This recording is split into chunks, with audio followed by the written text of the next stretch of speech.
BFM Business, Intégral Placement, idée de placement. Et on vous propose aujourd'hui une spéciale assurance vie avec deux de nos meilleurs spécialistes, Laurence Delin et Étienne Guérin. Bonjour à tous les deux. Bonjour. Bonjour Guillaume. Laurence Delin pour Que Choisir Argent et Étienne Guérin pour Practice SAS. On va combattre les préjugés en matière d'assurance vie. Les Français l'adorent, les Français en font leur placement numéro 1 et pourtant les Français ne connaissent pas si bien que ça l'assurance vie. Ils ont dessus pas mal d'idées reçues. Alors du coup, Étienne, ça vous dit de faire un petit vrai-faux sur l'assurance vie? Bonne idée Guillaume. Allez, on y va. C'est parti. Tiens, une question qui on l'imagine doit être fréquente. Suis-je limité à un seul contrat d'assurance vie? Évidemment non. Et pourtant, c'est très rigolo parce que c'est vraiment une question récurrente encore de la part de certains Français, certains clients, de dire, mais attendez, moi j'ai déjà mon contrat d'assurance vie, je ne peux pas en avoir plusieurs. Bien évidemment, je peux avoir autant de contrats d'assurance vie que je le souhaite, soit par exemple pour de la retraite, on peut parler d'un PERP ou autre, soit de l'épargne de précaution, soit simplement pour garantir un prêt, enfin que sais-je. En réalité, je peux avoir autant de contrats d'assurance vie que je le souhaite, et heureusement. Et pourquoi en avoir plusieurs plutôt qu'un seul? Pour diversifier, je dirais, ma gestion. Je peux très bien avoir un contrat qui va être relativement sécuritaire et qui va avoir vocation petit à petit à fructifier, par exemple pour ma retraite future. Et puis, en même temps, je peux me dire, bah, très bien, j'ai identifié un autre contrat d'assurance vie, tiens, pour aller sur des small and mid cap, puisqu'on en parlait tout à l'heure, et de me dire, là, je veux avoir une gestion un peu plus pushy, et essayer d'avoir un peu plus de rendement, mais je ne veux pas mettre en péril une partie de mon patrimoine. Donc, ça me permet d'identifier, pourquoi pas. Donc, premier préjugé qu'il fallait combattre, non, vous n'êtes pas limité à un seul contrat d'assurance vie, vous pouvez en avoir plusieurs, et vous avez peut-être même parfois intérêt à en avoir plusieurs. Une autre remarque qu'on observe assez régulièrement des auditeurs, des téléspectateurs qui nous disent l'assurance vie n'est pas disponible avant 8 ans. C'est vrai ou c'est faux? C'est totalement faux. C'est totalement faux. Et là, je pense très honnêtement que les réseaux qui commercialisent les contrats d'assurance vie ont une responsabilité là-dedans. Et je m'y inclus, hein, mea culpa, je mea culpa bien évidemment, mais bien souvent, en fait, on confond la durée fiscale qui est de 8 ans, de 0 à 4 ans, 4 ans, 8 ans, etc. J'ai une fiscalité dégressive qui va s'appliquer et la notion de disponibilité. Mes fonds sont bien disponibles à tout moment. Simplement, si je reprends la totalité de mes fonds avant 8 ans, j'aurai un peu plus de fiscalité qu'après 8 ans, très simplement. Laurence. Oui, si je puis me permettre, même sur la fiscalité, c'est vrai qu'on dit avant 4 ans, on a un prélèvement de 35%, après entre 4 et 8, un prélèvement de 15%, mais si l'assuré fait ses comptes, on est fiscalisé, il faut toujours bien le rappeler, sur seulement la partie des intérêts générés par le capital. Or, je ne sais pas que je veuille inciter les assurés à sortir tôt, mais s'ils en ont besoin, il ne faut pas du tout qu'ils aient peur de ce 35%, parce qu'une fois qu'ils font leur calcul, ils vont s'apercevoir que c'est vraiment portion congrue. En fait, ça leur fait une fiscalité assez légère. Donc voilà, je me permets juste de rajouter ça, voilà, même si ce n'est pas pour inciter les assurés à sortir, bien évidemment. Complètement, mais Laurence, ils peuvent le faire. Vous avez vraiment raison, effectivement, et là, du coup, je prends ma casquette de fiscaliste, et vous avez complètement raison, c'est l'assiette de taxation. Si mon assiette est extrêmement faible et que je suis à 35%, c'est moins gênant que si je dois être taxé sur le tout, même à 14% impôt sur le revenu. Donc je rejoins complètement, absolument. Ah bah voilà, c'est très clair. Tiens, une autre idée reçue contre laquelle on va se battre ce matin dans Intégral Placement, ça concerne justement ceux qui veulent utiliser l'assurance vie pour l'avantage successoral. Si j'ai 3 enfants, ai-je l'obligation de les désigner tous les 3, comme bénéficiaires du contrat? Du tout là encore. Alors c'est parfois une confusion qui est faite. On sait que chaque enfant, chaque héritier réservataire doit recevoir à la succession la même part que les frères et sœurs. Ça, c'est une disposition civile, c'est le droit civil. En matière d'assurance, j'ai ma clause bénéficiaire et je peux complètement désigner 2 enfants sur 3 ou un enfant sur 3 ou un peu plus pour l'un. Imaginons par exemple que j'ai avantager un enfant plutôt que les autres. Et tout à fait. Imaginons que j'ai un enfant qui a un besoin de protection parce que atteint d'une maladie, d'un handicap, que sais-je, mais qui ait besoin d'un complément de revenus supplémentaire par rapport à ses frères et sœurs. C'est le moyen, l'assurance vie, justement, de l'avantager, sachant que sur ma succession en droit civil, il aura exactement la même part que ses frères et sœurs. Donc je rétablis un équilibre en droit civil, mais en matière d'assurance, je peux désigner qui je souhaite, comme je le souhaite, dans les proportions, là aussi souhaitées. Enfin, sauf exception, il ne s'agit pas non plus de tout distribuer, par exemple, à ma fleuriste. Et pourquoi pas? Mais si on le souhaite, pourquoi pas? L'assurance vie permet de tout faire justement, grâce à la clause bénéficiaire, de privilégier une personne et déshériter à la limite toutes les autres? On a quelques limites, on ne va pas rentrer peut-être dans le débat technique et la notion de prime manifestement exagérée, mais très rapidement Guillaume, imaginons que je décide de céder tout mon patrimoine. Tout se cache, je le réinvestis en assurance vie et en réalité, je désigne une tierce personne, vous-même par exemple. Je suis en train de déshériter mes fils. Là, à mon décès, mes fils auraient un intérêt à l'action pour dire attendez, j'aurais dû percevoir une partie. Donc non, toujours raisonner, mais pour partie.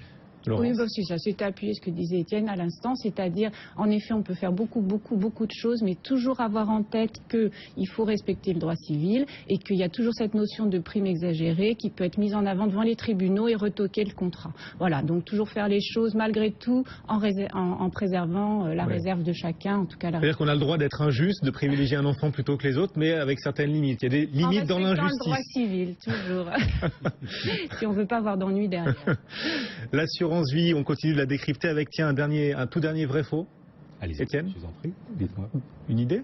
Ah, une idée pour moi. Ah ouais? Pardon. Alors, un dernier vrai. Parce que vous êtes au contact des clients, vous êtes au contact des épargnants, des Français qui justement continuent de privilégier l'assurance vie et qui peut-être le font parfois pour de mauvaises raisons, parce qu'ils ont des préjugés trop positifs vis-à-vis d'elles, ou au contraire parfois des préjugés trop négatifs pour ceux qui veulent l'éviter. Ça peut arriver, effectivement, ça peut arriver. Alors quel vrai faux on pourrait avoir en matière d'assurance vie? Là, j'avoue que d'un coup, je sèche un peu. Nous, on voit des questions, par exemple, de personnes âgées, peut-être, qui se disent, tiens, l'assurance vie après 70 ans, c'est moins intéressant. Évidemment, j'aurais dû y penser. Merci, Guillaume. L'idée, c'est tout à fait ça. Beaucoup de clients pensent ça, justement, qu'après 70 ans, c'est moins intéressant. Beaucoup de clients le pensent. Beaucoup de conseils, là aussi, le disent. Après 70 ans, l'assurance vie, mais non, c'est plus la peine, parce que vous allez être taxé comme en matière successorale, peu ou prou. Il y a un abattement de 30 000 €, mais ensuite, ça va être intégré à la succession comme un immeuble. Et en plus, surtout, ce qu'on oublie, c'est que le contrat va être intégré dans la succession, l'abattement est plus faible, mais on ne prend en compte que le capital. On ne prend pas les intérêts générés par le contrat qui, eux, restent hors actif successoral. Et donc, ça fait que même au-delà de 70 ans, là encore, il faut toujours faire ses calculs, ça reste un placement tout à fait intéressant du point de vue successoral. Exactement. Tiens, prenons un petit exemple rapide, un petit calcul justement. J'ai 71 ans, j'ai vendu un appartement, j'ai 300 000 €. Je place ces 300 000 € en assurance vie. Le jour de mon décès, il y a 600 000 € en compte, c'est-à-dire qu'une vingtaine d'années, admettons, a passé. J'ai déjà 300 000 € d'intérêts totalement exonérés, alors que si j'avais investi avant 70 ans, mes intérêts auraient été intégrés sur mon assiette de taxation, finalement. Donc Laurence a complètement raison. Même au-delà de 70 ans, ça reste un placement tout à fait intéressant. Et bien voilà, 3 préjugés qu'on aura combattus ce matin. L'assurance vie, c'est bien même après 70 ans, et vous pouvez en profiter même avant les 8 ans, les 8 ans d'avantage fiscal. Voilà, quelques préjugés qu'on aura combattus. Laurence, oui. Il y a quand même une réalité qu'on ne peut pas nier, c'est que les rendements des fonds euros, ils n'arrêtent pas de s'éroder. Alors du coup, de plus en plus de conseillers en gestion de patrimoine conseillent à leurs clients, leur recommandent d'intégrer de plus en plus d'unités de compte pour booster le rendement de leur assurance vie. C'est la bonne méthode, c'est la véritable solution ça, pour trouver du rendement. C'est compliqué parce qu'en effet, avec un taux d'intérêt, enfin avec les taux qu'on connaît, c'est-à-dire des fonds en euros qui rapportent aux alentours de 2% aujourd'hui, depuis 2 ans, tous les réseaux de distribution poussent les assurés à aller vers de l'UC, à juste titre, vers les unités de compte, c'est-à-dire les supports diversifiés et risqués des multisupports pour booster leur rendement. Bon, ça, c'est une évidence aujourd'hui que si on veut de la rentabilité, bien, il faut aller vers de la diversification. Il faut toujours rappeler une chose, c'est que toute la partie diversifiée du contrat ne sera plus du tout garantie. Je le dis à chaque fois parce que les assurés ne le savent pas toujours. Le capital est totalement garanti à tout moment sur la partie fonds en euros. Dès qu'on va sur les unités de compte, donc ces supports diversifiés, eh bien notre investissement va suivre à la hausse comme à la baisse les fluctuations du marché. Alors comme on voit, quand on voit la façon dont la bourse a fait des hauts et des bas depuis le début de l'année, montagne russe. Voilà, c'est le moins qu'on puisse dire. On se dit, mon Dieu, très bien, on me conseille d'aller vers de l'unité de compte, mais comment vais-je faire? Alors, ce que mettent la plupart des réseaux en avant, c'est ce qu'on appelle les gestions profilées. Alors, en soi, la gestion profilée, c'est le nec plus ultra, c'est-à-dire vous déterminez votre profil de risque. En général, il y en a 3-4. prudent, équilibré, dynamique, audacieux, on va dire ça. Bon, très bien. Et en fonction de ça, on vous fait un petit cocktail parfait de fonds profilés qui vont totalement correspondre et à votre profil de risque et générer de la performance. Ça répond à tous ceux qui sont prêts, enfin qui souhaitent trouver du rendement, apporter du rendement à leur assurance vie en y mettant des unités de compte, mais qui s'y connaissent pas forcément en bourse. C'est le cas de 99,9% des assurés, il faut bien le savoir. C'est-à-dire que les traders en assurance vie, il n'y en a pas tant que ça. Et donc la réponse des assureurs à tous ceux qui n'y connaissent rien à la bourse, mais qui veulent quand même prendre des unités de compte, c'est écoutez, on va gérer vos risques grâce à un placement profilé. Vous nous confiez, c'est une espèce de gestion clé en main, on va dire ça comme ça. Vous nous dites on évalue très bien votre profil de risque et nous on gère. Bon, on gère, alors là, et c'est là, bon, ce sera compliqué de rentrer dans le détail, mais derrière ce mot gestion profilée, il y a tout et n'importe quoi. Alors, grosso modo, c'est un petit peu ce que je voulais essayer de dire aujourd'hui, c'est-à-dire, si on va sur les gestions profilées, les fonds profilés qu'on trouve beaucoup dans la banque assurance, etc., c'est pas terrible. Pourquoi c'est pas terrible? Parce que derrière ces profils, il va y avoir une accumulation de fonds dont l'assuré ne sait pas trop ce qu'on a mis dedans et surtout ça va lui coûter cher en frais de gestion qu'on a beaucoup de mal à identifier. Alors il existe de plus en plus des gestions qui sont profilées et affinées et plus transparente, c'est-à-dire que la gestion elle est confiée à un extérieur, c'est-à-dire c'est pas la maison, c'est pas l'assureur qui va faire son melting pot, si je puis dire, il va confier ça à des professionnels reconnus. Alors on les trouve beaucoup sur Internet, ces gestions-là, c'est-à-dire se sont confiées à des maisons de gestion très connues, je ne sais pas, Lazare, c'est les contrats de ING Direct, de Boursorama, de Fortunéo, Alta Profit, d'Alta Profit, de Linksea, voilà. En général, on propose non seulement un profilé, mais ce profilé, il est géré par un extérieur reconnu. Donc là, déjà, l'assuré, il est entre les mains d'une gestion professionnelle et extérieure. C'est ça, c'est l'architecture ouverte, comme on dit. Oui, c'est en architecture plus ouverte et en effet, du coup, on ne va pas avoir une espèce d'accumulation de fonds maison et souvent sur Internet, ces mandats de gestion sont pas chers, c'est-à-dire c'est en frais de gestion, c'est relativement faible. Donc, votre conseil pour nos auditeurs, nos téléspectateurs qui veulent mettre des unités de compte dans leur contrat d'assurance vie, choisissez les gestions profilées, mais si possible, gérées de l'extérieur, pas par votre assureur lui-même. Ou gérer, il y a de plus en plus de modèles où on confie la sélection de fonds à Morningstar, par exemple. Donc, c'est un gestionnaire indépendant, un sélecteur de fonds indépendant. Donc, ce qu'il faut en effet... Et c'est souvent moins lourd en frais, c'est ce que vous nous disiez. Oui, alors, ce qu'il y a, c'est que les meilleures gestions profilées aujourd'hui sont sur Internet. Une fois de plus, on va croire que je fais toujours l'apologie d'Internet, mais en l'occurrence, c'est eux qui sont les meilleurs sur les systèmes de gestion profilés. Donc, je ne peux qu'inciter nos téléspectateurs et auditeurs, s'ils sont intéressés par la gestion profilée, ce qui est le cas de la plupart d'entre eux, c'est déjà regarder ce qu'on leur propose, vraiment regarder de près, ils n'ont pas le choix. Et s'ils peuvent, et là je rebondis sur ce que disait Étienne, si vraiment ça les intéresse, ils ouvrent un autre contrat à la limite, où ils vont faire de la gestion profilée de meilleure qualité sur un contrat Internet, parce que c'est là qu'on trouve la meilleure valeur ajoutée en la matière actuellement, en tout cas. Bon, Étienne? Alors, je partage effectivement pour partie. C'est une façon polie de dire. Il est poli, il plaidait un peu pour ma paroisse en tant que courtier. Non, mais je rejoins complètement. Effectivement, les meilleures gestions profilées et les moins chargées en frais sont plutôt aujourd'hui disponibles sur le net. Utiliser effectivement Morningstar est tout à fait intéressant, puisque d'ailleurs beaucoup de professionnels utilisent aussi les notations Morningstar ou autres. Donc ça, c'est tout à fait bien.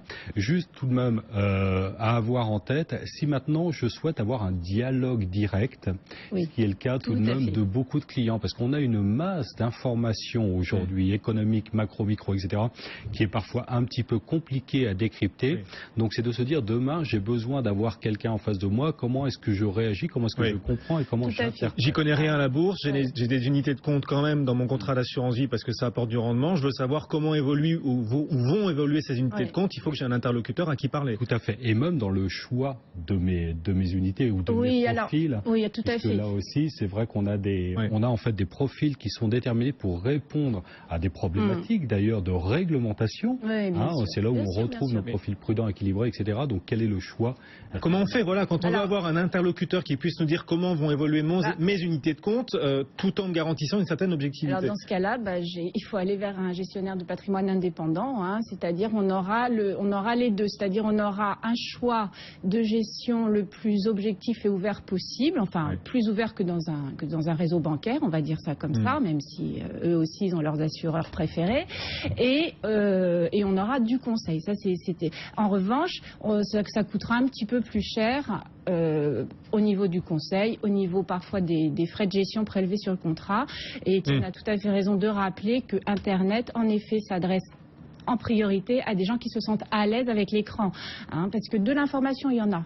Il y en a vraiment beaucoup, elle est très bien faite, il y a des reportings, etc. Mais il faut aller la chercher. Alors que si on veut vraiment être accompagné dans ses choix, etc., il vaut mieux avoir un interlocuteur physique et tant qu'à faire, dans ce cas-là, si on veut de l'objectivité, un indépendant. Voilà, quelques premières clés si vous souhaitez ajouter des unités de compte à vos contrats d'assurance vie. Est-ce qu'on doit faire aussi confiance en la gestion FinTech? On voit les FinTech, ces robots qui gèrent tout seuls l'argent des gens. Est-ce qu'on peut confier nos unités de compte à des FinTech? Déjà, c'est compliqué parce que derrière le mot FinTech, il y a différentes choses. Mais ce qu'on peut dire des FinTech, elles ont un modèle robotisé d'adéquation du profil de risque de la personne qui est avec le profil de gestion.